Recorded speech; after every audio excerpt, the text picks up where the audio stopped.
لله نحمده ونستعينه ونستغفره ونعوذ بالله من شرور أنفسنا ومن سيئات أعمالنا من يهده الله فلا مضل له ومن يضلله فلا هادي له وأشهد أن لا إله إلا الله وحده لا شريك له وأشهد أن محمدا عبده ورسوله أما بعد فإن خير الحديث كتاب الله وخير الهدي هدي محمد صلى الله عليه وسلم وشر الأمور محدثاتها وكل محدثة بدعة وكل بدعة ضلالة وكل ضلالة في النار من يطع الله ورسوله فقد رشد واهتدى ومن يعص الله ورسوله فقد ضل وغوى اللهم صل على محمد وعلى آل محمد كما صليت على إبراهيم وعلى آل إبراهيم إنك حميد مجيد اللهم بارك على محمد وعلى آل محمد كما باركت على إبراهيم وعلى آل إبراهيم إنك حميد مجيد رب اشرح لي صدري ويسر لي أمري واحلل عقدة من لساني يفقه قولي رب زدني علما سبحانك لا علم لنا إلا ما علمتنا إنك أنت العليم الحكيم أعوذ بالله السميع العليم من الشيطان الرجيم من همزه ونفخه ونفثه بسم الله الرحمن الرحيم الحج أشهر معلومات فمن فرض فيهن الحج فلا رفث ولا فسوق ولا جدال في الحج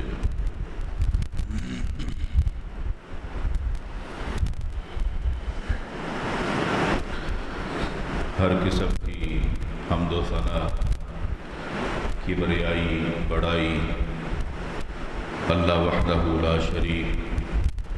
خالق کائنات مالک ارض و سما کے لیے درود و سلام ہو امام الانبیاء ہادی رہبر و رہنما احمد مجتبی جناب محمد الرسول اللہ صلی اللہ علیہ وآلہ وسلم کی ذات اقدس پر جن کو اللہ رب العالمین نے اس کائنات کے لیے رحمت للعالمین بنا کر مبعوث فرمایا حضرات گرامی اللہ تعالیٰ نے دین اسلام میں عبادات کے تعلق سے الگ الگ عبادات رکھی ہیں اور رسول اکرم صلی اللہ علیہ وآلہ وسلم نے دین اسلام میں ان کو ارکان خمسہ کے ذریعے سے متعارف کروایا ہے آپ نے فرمایا کہ بنی الاسلام علی خمس دین اسلام کی جو بنیاد ہے وہ 5 ارکان پر مشتمل ہے اس میں سب سے پہلی دین اسلام کے اندر توحید کی اساسی بنیادی حیثیت جس کو کلمہ شہادت بھی کہا جاتا ہے جس میں اس چیز کا اقرار اور گواہی شامل ہے اللہ کے علاوہ کوئی معبود برحق نہیں اور محمد الرسول اللہ صلی اللہ علیہ وآلہ وسلم اللہ کے بندے اور اس کے رسول ہیں۔ دوسری چیز نماز کو قائم کرنا، نماز ادا کرنا، اور اس میں تیسری چیز زکوٰۃ کی ادائیگی ہے، اور چوتھی چیز رمضان کے مہینے کے روزے رکھنا ہے، پانچویں اور آخری چیز حج بیت اللہ ہے۔ دین اسلام کے ان 5 ارکان میں رسول اکرم صلی اللہ علیہ وآلہ وسلم نے اللہ تعالیٰ کی ہدایات کے مطابق امت کو تعلیم دی۔ قرآن مجید فرقان حمید نے حج بیت اللہ کا جو ذکر کیا ہے اس میں ایک شرط کو بھی ساتھ ذکر کیا ہے، جس سے اللہ تعالیٰ کی اپنے بندوں پر ایک خاص رحمت اور اس کا فضل ہے اور اس کی مہربانی ہے کہ اپنے بندوں کو اس نے مشقت میں نہیں ڈالا بلکہ لوگوں کے لیے آسانیاں پیدا فرما دی۔ یہ جو دن گزر رہے ہیں یہ ایام حج کہلاتے ہیں، یہ حج کے مہینے ہیں۔ مسلمانوں کی کثیر تعداد جو کہ لاکھوں میں ہوتی ہے، دنیا کے کونے کونے سے اس فریضہ حج کو ادا کرنے کے لیے وہ ان ایام میں سفر میں ہوتے ہیں۔ کچھ وہ لوگ خوش نصیب ہیں کہ جو وہاں پہنچ چکے ہیں، اور کچھ وہ ہیں کہ جو سفر میں مشغول ہیں، اور کچھ وہ ہیں کہ جو تیاری میں بیٹھے ہیں اور منتظر ہیں وقت مقررہ پر ان کی روانگی ہوگی۔ اور یہ یقینی بات ہے کہ ہر مسلمان کے لیے یہ لمحہ بڑی خوشی اور مسرت کا ہوتا ہے کہ وہ دین اسلام کے ایک اہم ترین رکن کی ادائیگی کے لیے اتنا لمبا اور طویل سفر کرتے ہیں، اور یہ لوگ اپنا گھر بار چھوڑ کر، اپنی اولادوں کو، بچوں کو چھوڑ کر، اپنا کام کاروبار چھوڑ کر، رشتہ داروں کو چھوڑ کر، جو اخراجات ہیں وہ لاکھوں میں ہوتے ہیں، اپنی جیب سے وہ خرچ کر کے، اور جو دنیاوی ایک ظاہری زیب و زینت ہے اس کو بھی ترک کر کے ایک ہی لباس کے اندر، جو کہ صرف 2 چادریں ہوتی ہیں جن کو احرام کہا جاتا ہے، وہ پہن کر، وہ باندھ کر اللہ تعالیٰ سے محبت کا اظہار کرتے ہوئے دین اسلام کے اس عظیم رکن کو ادا کرنے کے لیے جو مشاعر مقدسہ ہیں، جہاں پر میدان عرفات ہے، جہاں منی ہے، جہاں مزدلفہ ہے، جہاں یہ ارکان ادا ہوتے ہیں، اس کے لیے مسلمان سفر کر رہے ہوتے ہیں۔ اللہ کا قرب حاصل کرنے کے لیے، اللہ تعالیٰ کی محبت کو حاصل کرنے کے لیے، اور اس فریضے کو ادا کرنے کے لیے وہ بھرپور کوشش اور محنت کر رہے ہوتے ہیں، اور وہاں پہنچ کر مسلمان جب یہ ارکان ادا کرتے ہیں ان کو ان کی تاریخ بھی یاد آتی ہے، کیونکہ یہ وہ عظیم مقامات ہیں جہاں رسول اکرم صلی اللہ علیہ وآلہ وسلم نے حج ادا فرمایا تھا۔ آپ کے ساتھ آپ کے صحابہ کرام تھے، اور اللہ کے رسول صلی اللہ علیہ وسلم نے قرآن مجید کے ذریعے سے اور احادیث مبارکہ کے ذریعے سے صحابہ کرام کو یہ تاریخ بتلائی کہ یہ وہ مقامات ہیں، منی ان میں وہ میدان ہے کہ جہاں پر اللہ کے عظیم پیغمبر ابراہیم علیہ السلام اپنے بیٹے اسماعیل علیہ السلام کو لے کر قربانی کے ارادے اور نیت کے ساتھ وہاں پہنچے تھے۔ جب مسلمان ان مقامات پر پہنچتے ہیں تو مسلمانوں کی ایک عظیم تاریخ ہے جو انبیاء کے ساتھ جڑی ہوئی ہے۔ ان ارکان کی ادائیگی کو کرتے ہوئے ان کے اندر ایک ایمانی جوش اور جذبہ ہوتا ہے کہ آج ہم ان مقامات پر موجود ہیں جہاں پر اللہ کے انبیاء موجود تھے، ہم وہ عظیم ارکان ادا کر رہے ہیں جو انبیاء نے ادا کیے تھے۔ رسول اکرم صلی اللہ علیہ وسلم کے بتلائے ہوئے حج کے طریقے کو جیسے صحابہ کرام نے ادا کیا، آج مسلمان بھی اسی طرح وہ حج کا طریقہ اپناتے ہیں اور ادا کرتے ہیں۔ جتنی بھی عبادات ہیں ان عبادات میں حج بیت اللہ یہ وہ عظیم عبادت ہے جو دیگر عبادات سے نمایاں ہے، جس میں انسان بیک وقت روحانی، مالی، بدنی تمام پہلو اس عبادت کے اندر جمع ہوتے ہیں۔ تمام عبادات اس میں شامل ہو جاتی ہیں۔ انسان اس میں مال بھی خرچ کرتا ہے، اپنی جان بھی لگاتا ہے، اپنا مال بھی لگاتا ہے، اپنے جسم کو بھی تھکاتا ہے، اور روحانی اعتبار سے بھی اس کی توجہ اسی کی طرف ہوتی ہے۔ تو گویا کہ یہ وہ عبادت ہے جس میں انسان ہر اعتبار سے شامل اور شریک ہوتا ہے۔ تو جتنی عظیم عبادت ہے اجر و ثواب بھی اتنا ہی ہے۔ رسول اکرم صلی اللہ علیہ وسلم نے اس عظیم رکن کی ادائیگی کے لیے کچھ شرائط کو ذکر کیا۔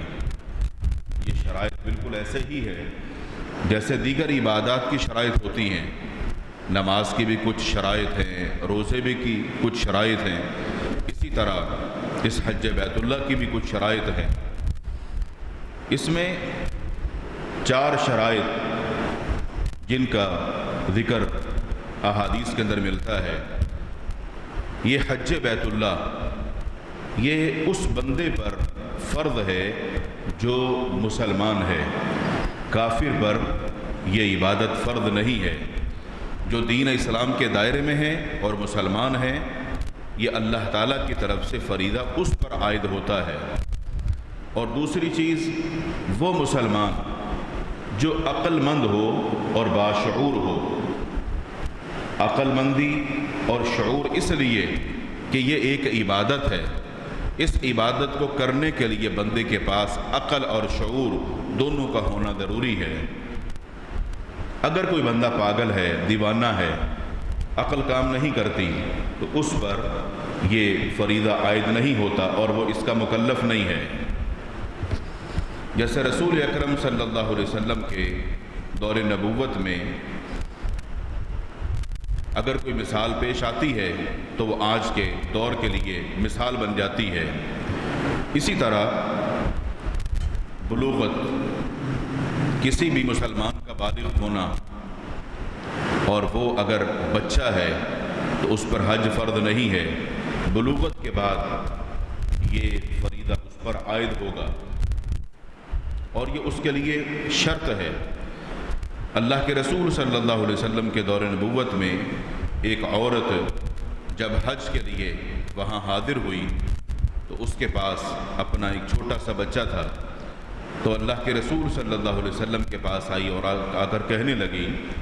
کہ اللہ کے رسول صلی اللہ علیہ وسلم بتلائیے کہ کیا یہ جو میرا بچہ ہے یہ بھی حج کر سکتا ہے، کیونکہ وہ چھوٹا تھا۔ تو رسول اکرم صلی اللہ علیہ وسلم نے اس کو جواب دیا، نعم کر سکتا ہے، لیکن وَلَكِ أَجْرٌ، لیکن ثواب تمہیں ہی ملے گا، کیونکہ چھوٹا بچہ ہے، تم نے اس کو اٹھایا ہوا ہے، اب یہ بالغ تو ہے نہیں، اس کو اٹھا کر جو بھی تم عبادات کرو گی، ارکان کی ادائیگی کرو گی، مناسک حج ادا کرو گی، تو وہ اجر و ثواب تمہیں ہی ملے گا۔ ابھی تک اس بچے پر یہ فرض نہیں ہوا، تو اس کی جو بھی تگ و دو ہے اور کوشش ہے وہ اجر و ثواب کی مستحق تم ہی ہوگی۔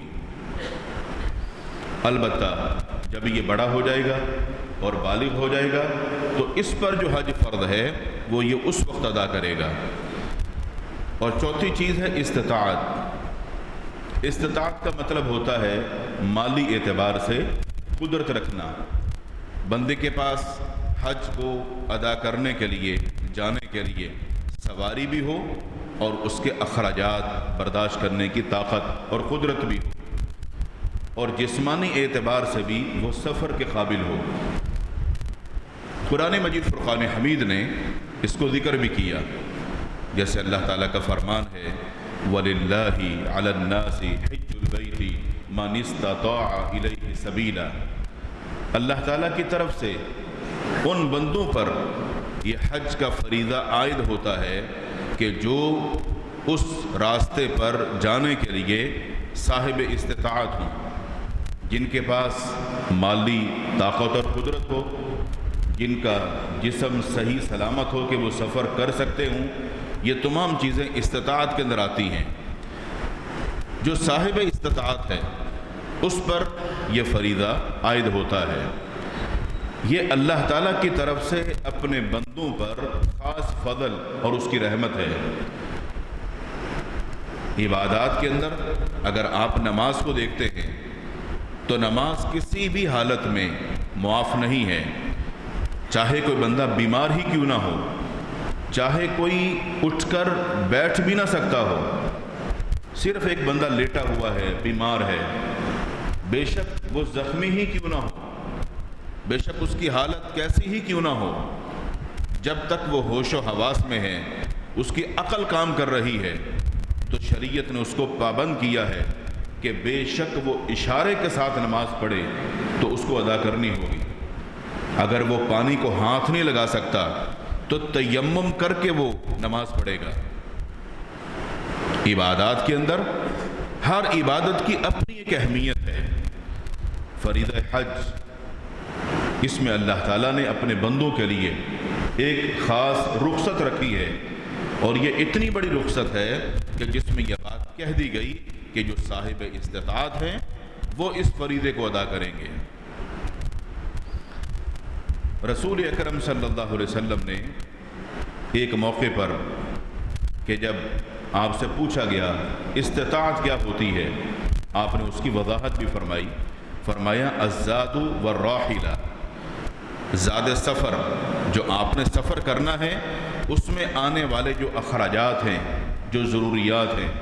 وہ کھانے کی شکل میں ہوں، وہ پینے کی شکل میں ہوں، وہ کرائے کی شکل میں ہوں، یہ سب چیزیں اس میں شامل ہیں۔ یا پھر دوسری چیز الراحلہ، وہ سواری ہے کہ آپ کے پاس سواری ہے، تو جب سواری ہوگی تو اس پر بھی تو خرچ ہوگا۔ جانور ہے اس کو بھی گھاس اور پانی چاہیے، سواری ہے تو اس کو فیول چاہیے۔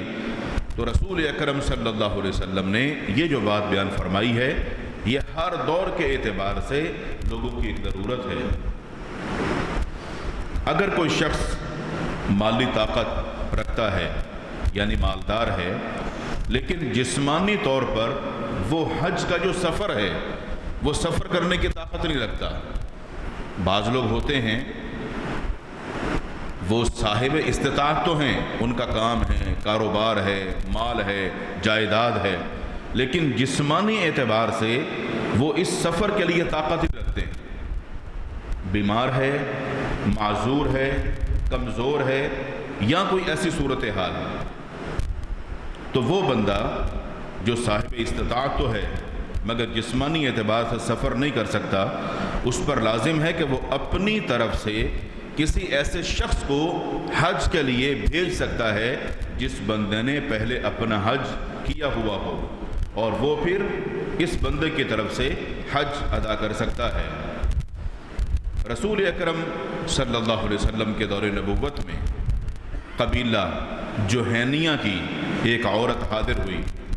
عبداللہ بن عباس رضی اللہ تعالی عنہ بیان فرماتے ہیں، جب وہ عورت اللہ کے رسول صلی اللہ علیہ وسلم کی خدمت میں حاضر ہوئی، اس نے آ کر عرض کی کہ اللہ کے رسول صلی اللہ علیہ وسلم، میری جو والدہ ہے اس نے یہ نظر مانی تھی کہ میں حج ضرور کروں گی، مگر ہوا یہ کہ وہ حج کی ادائیگی سے پہلے ہی فوت ہو گئی، وہ اپنی نظر کو پورا نہیں کر سکی، تو کیا میں اس کی طرف سے حج کر سکتی ہوں؟ تو رسول اکرم صلی اللہ علیہ وسلم نے ارشاد فرمایا، جی ہاں کر سکتی ہو۔ اس سے اندازہ یہ ہوتا ہے کہ ایک مسلمان دوسرے کی طرف سے حج کر سکتا ہے، اور ماں باپ کی طرف سے اولاد کر سکتی ہے، اور یہ بات یاد رہے کسی کی طرف سے حج کرنے کے لیے اس نے پہلے اپنا حج کیا ہوا ہو۔ ان شرائط کے اندر ایک شرط عورتوں کے لیے رسول اکرم صلی اللہ علیہ وسلم نے خاص کی ہے، اور وہ یہ ہے کہ عورت سفر کے لیے اپنے ساتھ جب تک محرم نہیں پاتی تو وہ حج نہیں کر سکتی۔ یہ سفر جو ہے لمبا اور طویل سفر ہے، وہاں کئی دنوں کا قیام ہوتا ہے۔ اگر کہ عورت اس سفر کے لیے جانا چاہتی ہے، اس کے ساتھ اس کا شوہر یا اس کا بھائی یا اس کا بیٹا یا اس کا والد یا جو محرم رشتہ دار ہیں، محرم وہ ہوتے ہیں جس کے ساتھ عورت کا نکاح نہیں ہو سکتا، کبھی بھی نہیں ہو سکتا۔ کچھ صورتیں وہ ہوتی ہیں کہ جس میں نکاح ہو سکتا ہے، وقتی نہیں ہو سکتا، بعد میں ہو سکتا ہے۔ کچھ رشتے وہ ہیں کہ جس کے ساتھ عورت کا کبھی بھی نکاح نہیں ہو سکتا، ماں کا بھائی کے ساتھ نہیں ہو سکتا، بیٹے کے ساتھ نہیں ہو سکتا۔ یہ جو محرم رشتہ دار ہیں ان کو محرم کہا جاتا ہے، جن کے ساتھ نکاح کرنا حرام ہوتا ہے۔ تو رسول اکرم صلی اللہ علیہ وسلم نے فرمایا لا تسافر المرأة الا مع ذی محرم، عورت سفر نہ کرے مگر اس وقت کہ جب اس کے ساتھ اس کا محرم ہو، اس کا قریبی رشتہ دار محرم اس کے ساتھ ہوگا تو عورت سفر کر سکتی ہے۔ یہ جو شرائط ذکر ہوئی ہیں، ان شرائط کی روشنی میں جو انسان قدرت رکھتا ہو اس سفر کے لیے، اس کو ضرور یہ سعادت حاصل کرنی چاہیے، اس فریضے کو ادا کرنا چاہیے۔ جیسا کہ رسول اکرم صلی اللہ علیہ وسلم نے ایک حدیث میں اس کا ذکر بھی کیا۔ آپ نے فرمایا کہ جو شخص حج کا ارادہ رکھتا ہے اسے چاہیے کہ پھر وہ جلدی سے اس کی ادائیگی کر لے۔ جلدی سے مراد یہ نہیں ہے کہ جب دل چاہے کر لے، مطلب حج بیت اللہ کی ادائیگی کے لیے اس کا ایک خاص وقت ہے، اس کے مہینے ہیں، اس کا طریقہ ہے۔ جو بندہ صاحب استطاعت ہو وہ تیاری کرے، جیسے ہی اس کے پاس قدرت ہو، استطاعت ہو تو وقت آنے پر وہ جلدی ادا کر لے، تاخیر نہ کرے۔ کیوں؟ فرمایا اس لیے کہ آدمی یا تو بیمار ہو سکتا ہے، جب وہ صحت مند ہے تو تمام ارکان کی ادائیگی صحیح ادا کر سکتا ہے۔ فرمایا یا پھر کوئی چیز اگر اس کی گم ہو جاتی ہے تو پھر وہ نہیں جا پائے گا۔ پیسے اکٹھے کیے تھے، گم ہو گئے یا چوری ہو گئے، سواری موجود تھی، گم ہو گئی یا چوری ہو گئی یا کوئی حادثہ پیش آ گیا تو پھر یہ رہ جائے گا۔ فرمایا یا پھر کسی ضرورت کے پیش نظر یہ نہیں جا پائے گا۔ رسول اکرم صلی اللہ علیہ وسلم کا امت کو یہ پیغام دینا آج کے دور کے اعتبار سے انتہائی اہم ہے کہ جو صاحب استطاعت ہے اس کو وقت کی مناسبت سے اس فریضے کو ادا کرنے کے لیے جلدی کرنی چاہیے، تاکہ کوئی ایسی مجبوری بیچ میں حائل نہ ہو جائے کہ یہ فریضہ ادا نہ کر سکے۔ حج کے بہت سارے فضائل اللہ کے رسول صلی اللہ علیہ وسلم نے بیان فرمائے۔ دین اسلام کا یہ امتیاز ہے کہ جتنی بھی عبادات ہیں، ہر عبادت کی اپنی ایک فضیلت ہے اور اس کا ایک مقام ہے۔ اسی طرح حج بیت اللہ یہ بہت بڑی عبادت ہے، اس طرح اس کی فضیلت بھی بہت زیادہ ہے۔ ابو ہریرہ رضی اللہ تعالی عنہ بیان کرتے ہیں کہ اللہ کے رسول صلی اللہ علیہ وسلم سے پوچھا گیا کہ سب سے بہترین عمل کون سا ہے؟ تو اللہ کے رسول صلی اللہ علیہ وسلم نے جواب دیا ایمان باللہ و رسولی، سب سے بہترین عمل اللہ تعالیٰ پر ایمان لانا اور اس کے رسول صلی اللہ علیہ وسلم پر ایمان لانا ہے، یہ بہترین عمل ہے۔ قیل ثم ماذا، پوچھا گیا اللہ کے رسول صلی اللہ علیہ وسلم اس کے بعد اور کون سا عمل سب سے بہترین اور افضل ہے؟ آپ نے فرمایا الجہاد فی سبیل اللہ، اللہ کے راستے میں جہاد کرنا۔ قیل ثم ماذا، پھر عرض کیا گیا اللہ کے رسول صلی اللہ علیہ وسلم اس کے علاوہ اور کون سا عمل سب سے بہترین ہے؟ قال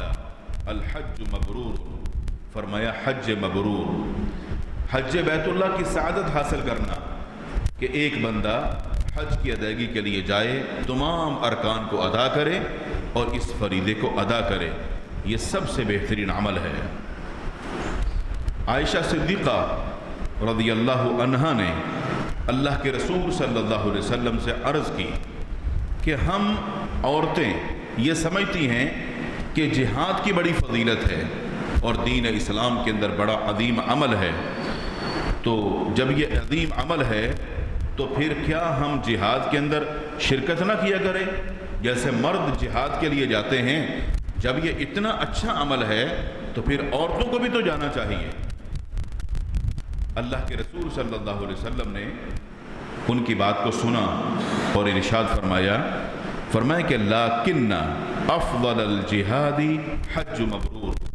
لیکن یہ بات یاد رکھنا، تم عورتوں کے لیے جو سب سے بہترین جہاد ہے وہ حج بیت اللہ کی سعادت حاصل کرنا ہے۔ اگر عورت یہ چاہتی ہے کہ وہ فضیلت اور وہ مقام مجھے حاصل ہو جائے جو مسلمانوں کو جہاد فی سبیل اللہ کے اندر حاصل ہوتا ہے، وہاں پر بھی وہ خوب محنت کرتے ہیں اللہ کا قرب حاصل کرنے کے لیے، اللہ کی رضا کو حاصل کرنے کے لیے اپنی جان کو کھپاتے ہیں اور لڑتے ہیں۔ اگر عورتیں یہ فضیلت اور ثواب حاصل کرنا چاہتی ہیں تو فرمایا کہ ان کے لیے بھی موقع ہے، اور یہ بیت اللہ کا سفر اور یہ مبارک سفر، اس فریضے کی ادائیگی، یہ عورتوں کے لیے جہاد ہے۔ رسول اکرم صلی اللہ علیہ وسلم نے جس طرح دیگر عبادات کا ذکر کرتے ہوئے اس کے فوائد بھی بتلائیں، ہر عبادت کا فائدہ ہوتا ہے۔ جیسے وضو کا ذکر کیا کہ جب کوئی بندہ وضو کرتا ہے وہ اپنے اعضاء کو دھوتا ہے، میل کچیل تو صاف ہوتی ہی ہے، لیکن فرمایا اعضاء کو دھونے کے ساتھ اس کے گناہ بھی دھلتے ہیں، تو یہ اس نیکی کا فائدہ اور اس کی فضیلت ہے۔ اسی طرح آپ نے فرمایا حج کرنے سے فقیری ختم ہو جاتی ہے۔ اگر کوئی بندہ یہ چاہتا ہے کہ میرے حالات معاشی اعتبار سے بڑے خراب اور کمزور ہیں، تو پھر اس نسخے کو وہ آزما لے کہ اللہ کے رسول صلی اللہ علیہ وسلم جو بات بیان فرما رہے ہیں، جابر بن عبداللہ رضی اللہ تعالی عنہ اس حدیث کے راوی ہیں، بیان کرتے ہیں کہ اللہ کے رسول صلی اللہ علیہ وسلم نے فرمایا پے در پہ حج اور عمرہ کرو، کیونکہ یہ فقیری اور گناہوں کو ایسے دور کر دیتے ہیں جیسے بھٹی کے اندر اگر لوہے کو ڈال دیا جائے تو اس کے زنگ کو وہ ختم کر دیتی ہے۔ پے در پہ حج اور عمرہ کرنا فقیری ختم کرتا ہے۔ اللہ کے رسول صلی اللہ علیہ وسلم کے اگر دور نبوت کو ہم دیکھتے ہیں تو لوگ جو حج کے لیے سفر کر کے آتے تھے، جو قافلے آتے تھے، وہ اپنے ساتھ کچھ نہ کچھ لے کر آتے تھے،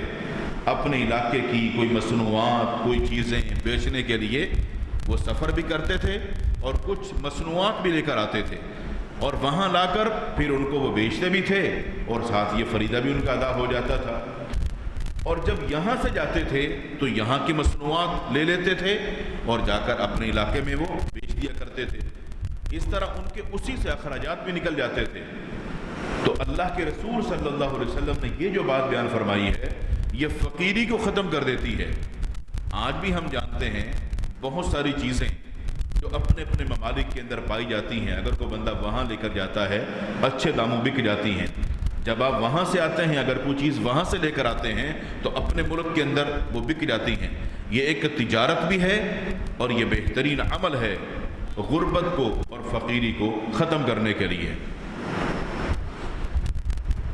اور دوسرا یہ کہ اس عمل کے ذریعے سے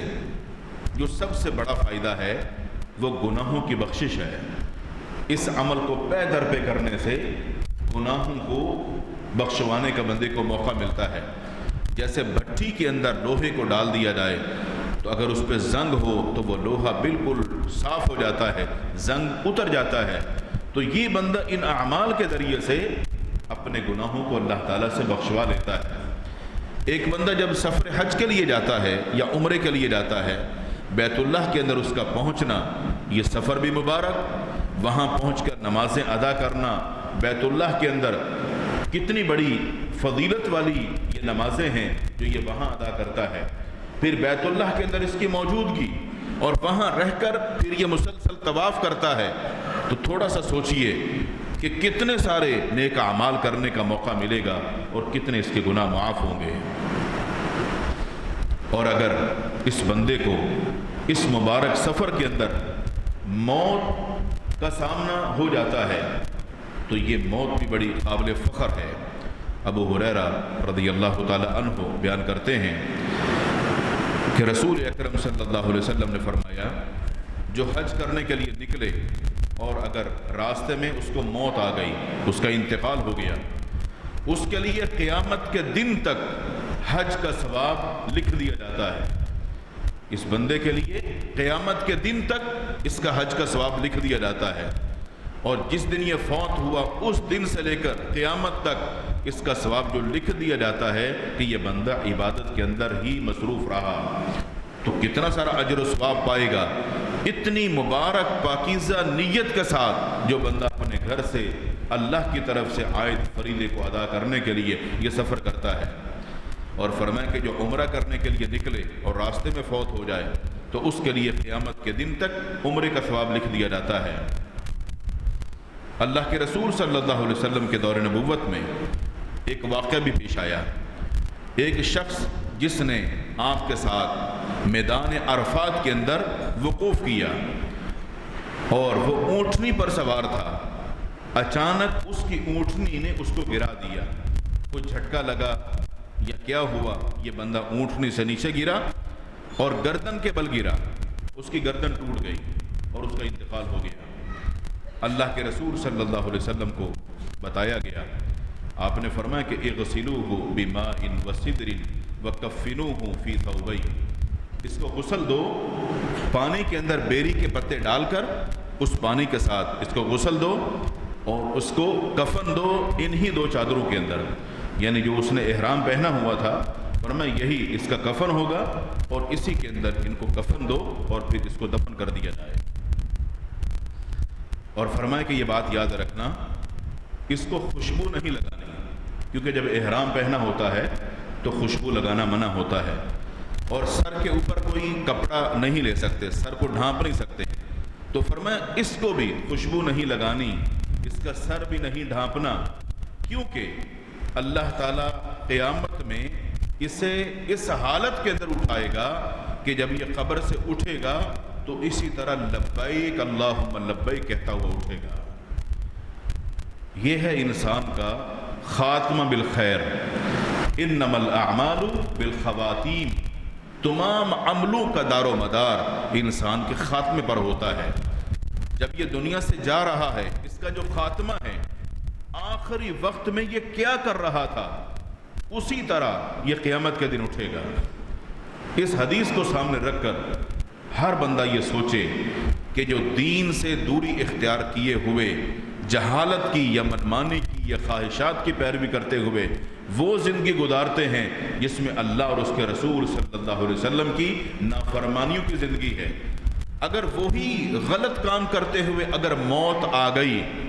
تو سوچو جب قیامت کے دن اللہ کی عدالت کے لیے اٹھائے جاؤ گے تو کس حال میں اٹھو گے۔ ایک نیک انسان جس حالت میں وہ دنیا سے گیا ہے اسی حالت میں اٹھایا جا رہا ہے، اس کی موت یہ قابل فخر ہے۔ اور حج دین اسلام کا وہ عظیم رکن ہے جو گناہوں کو مٹانے کا ذریعہ ہے۔ اللہ کے رسول صلی اللہ علیہ وسلم کی خدمت میں صحابی رسول عمرو بن عاص رضی اللہ تعالی عنہ حاضر ہوئے، آ کر کہنے لگے کہ اللہ کی قسم میرے دل کے اندر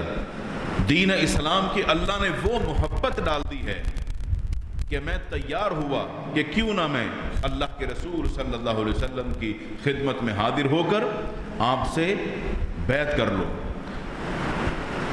اللہ کے رسول صلی اللہ علیہ وسلم کی خدمت میں حاضر ہوئے،